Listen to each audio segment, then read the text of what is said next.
The clip we're about to see here features an MP called Mr. James Murray, and he's one of Rachel Reeves' minions. He's a secretary to the Treasury. So this man, in essence, has his finger on the pulse of the UK economy. He watches all the money going out and he watches all the money coming in, and he's a very bright chap and he understands economics and he understands tax and he understands everything that's going on with the economy. And in this interview here, he's going to attempt to gaslight the British public into believing that although Rachel Reeves is driving this economy at extreme high speed straight into a brick wall, that there's nothing to see here, everything's going along perfectly and nobody needs to worry about anything at all. We raised this on the show last week. We know this statistic about a millionaire leaving the UK every 45 minutes. The latest to do so is the UK's 9th richest man, John Fredrickson. Now, he says he's leaving the country and going to Dubai because Britain has gone to hell under Labour. What's your response to that? Well, look, I'm sorry that he feels that way, because obviously we want people to stay in the UK and to invest in businesses here and to create jobs and wealth in the UK. And what we're determined to do is to get the economy growing, because we know that the way to have more money in people's pockets, the way to have more funding for our public services in the long run is through economic growth. And that's why we're so focused on that as a government. But it's not going very well, is it? Growth is now negative in May, down 0.1%. In fact, it's down to an extent that Rachel Reeves, when she was in opposition, said would necessitate an emergency budget. Well, look, in the first quarter of this year, we had the fastest growing economy in the G7. And if you look across the whole of this parliament, some of the big decisions that we've taken in the first year in government have meant our growth forecasts have been upgraded. So some of the big decisions we've taken around planning reform, for instance, making it easier to build homes, means that economic growth has been increased over the course of this parliament. Well, hang on a minute. Let's just drill into these figures here, because we do hear this rhetoric from Treasury ministers. Everything's going brilliantly. That's not what the statistics suggest. So we had that 0.1% fall in May after 0.3% in April. Obviously, you're talking about the first quarter, but that was before the budget changes kicked in April. April was known as awful April by some in economics because of the impact of that budget. We've got inflation now up to 3.6%. We've got unemployment up to 4.7% from 4.4 in January. We've got almost 110,000 fewer payrolled employees since March. We've got the worst job market slump in more than 4 years. And as I say, we've got 16,500 millionaires having fled the UK. So it's not gone well, has it? Well, I'll go through some of those statistics you just mentioned in a second. But firstly, let me say, look, we know there's more to do. We spent the first year fixing the foundations, getting the public finances back on an even footing, laying the foundations for growth, which is so important. But we know there's a lot more work to do, and that's what we're focused on. But you mentioned there, for instance, the unemployment rate. I mean, one of the reasons why the slight increase in the unemployment rate has happened is because people who are economically inactive are now re-entering the jobs market. So when you have a situation where the unemployment rate goes up a bit, but the economic inactivity rate goes down, it means that people who were totally out of the job market and not even looking for jobs are starting to come back into the job market and searching for somewhere to work. But if they're unemployed, they still haven't found work. Plus, you've got 110,000 fewer payrolled employees since March. We know that we've created 380... Hirings are down. Well, no, we know that over the course of the year, since the last election, 384,000 new jobs have been created. So we know that we are getting more people out of economic inactivity, looking for jobs, doing everything we can to have the strong foundations for that growth. This is all before the Workers' Rights Bill is introduced, which 8 in 10 businesses, small and large, say that they don't want. They think it's going to hamper growth and hamper their own businesses.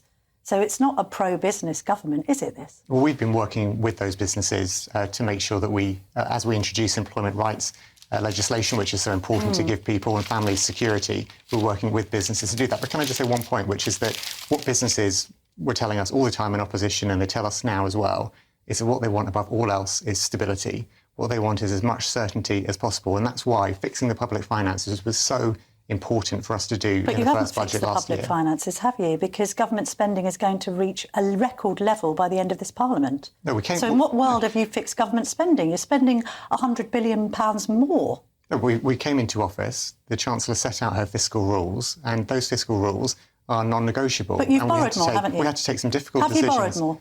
Well, the fiscal rules. You've borrowed more and you've taxed more. Let me just explain about. But just a simple answer to those questions. Have you borrowed more? Let me just explain about borrowing, Camilla. This is a really important point, which is that the two fiscal rules the Chancellor has. Number one, the stability rule means that day-to-day spending has to be paid for through tax receipts, so not through borrowing. It has to be paid for through tax receipts. You can invest though, and that's what's really important to get our economy going. And if you saw the budget and the spending review, the Chancellor set out all this extra investment in transport, in housing, in infrastructure. Extra investment is one way of spinning extra borrowing and spending. Are you borrowing and spending more in this Parliament? Yes or no, James Murray? There is a difference between yes, borrowing. You are. There is a difference between borrowing for day-to-day spending, which is unsustainable, and investing in the future of the country. And is the tax take going up?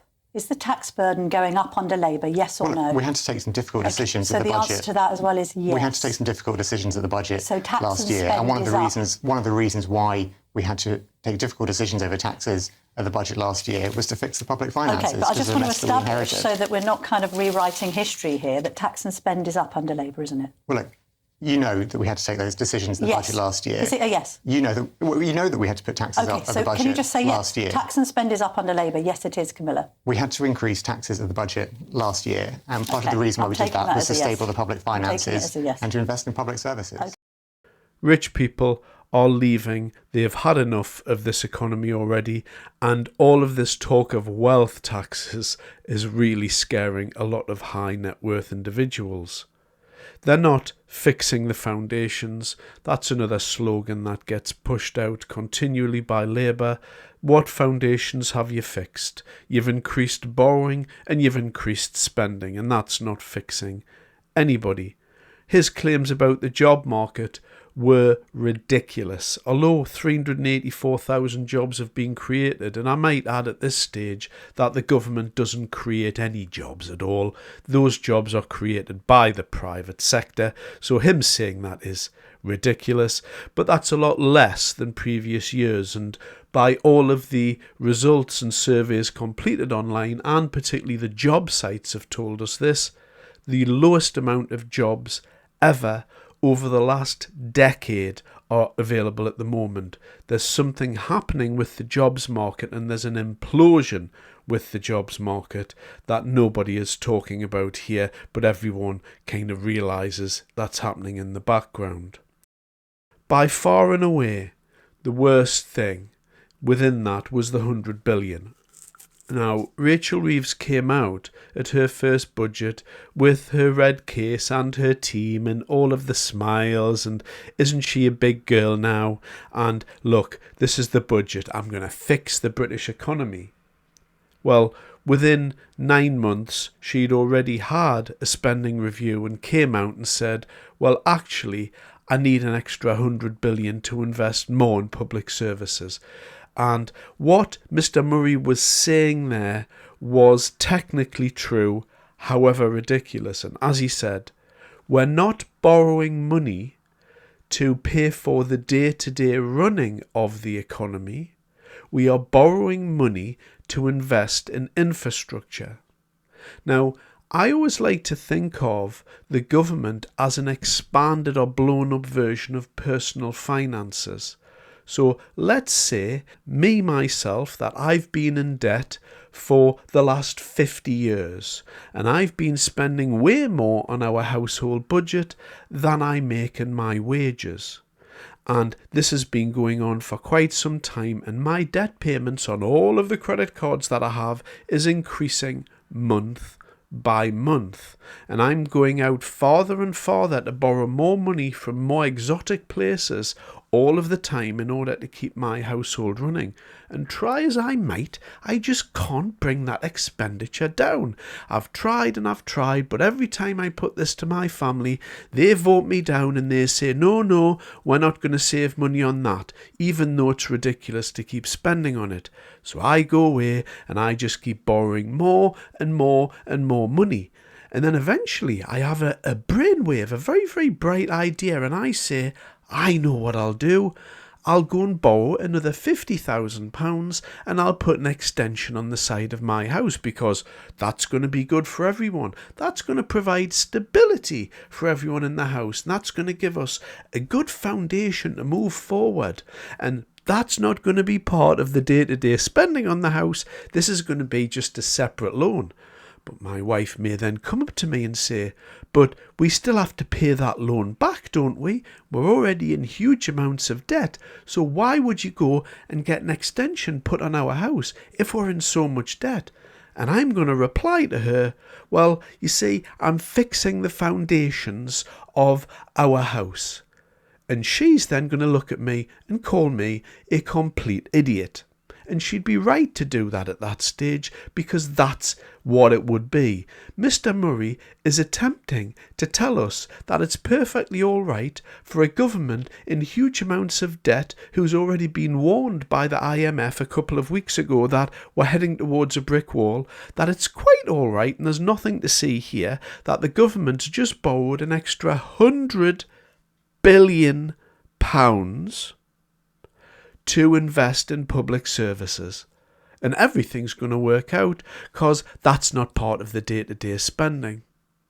Now, this messaging that keeps coming out from the government and how they position it is highly indicative of how this government goes on. They announce a policy and in their heads they believe that they've carried it out.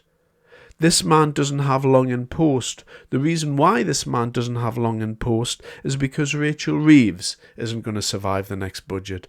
There's no possible way Rachel Reeves is going to get beyond the next budget. It's not going to happen. She has crashed the economy. Now, they did say that about Liz Truss, but the bond market yields are higher now than at any point during the Liz Truss debacle. I could go into that, but safe to say, Rachel Reeves is a complete incompetent person, and she is crashing the British economy. And no matter what this gentleman says here, that it's perfectly fine to just add huge sums of money onto the debt burden of this country, and that's going to work out, because obviously just spending 100 billion is totally normal and correct. It is watching a slow motion car crash in excruciating detail at excruciatingly high speed where nobody in the car's wearing a seatbelt. This whole thing is very worrying from one respect. Is it fixable? No, but then again, none of the world's economies are fixable. But who's going to crash first is the main question. And for some reason, Rachel Reeves, together with Keir Starmer and Ed Miliband, who's costing, another £40 billion, every financial year, they are all together working in concert to bring this economy to its knees, and they're doing an extremely good job at doing that. Thanks very much for your time.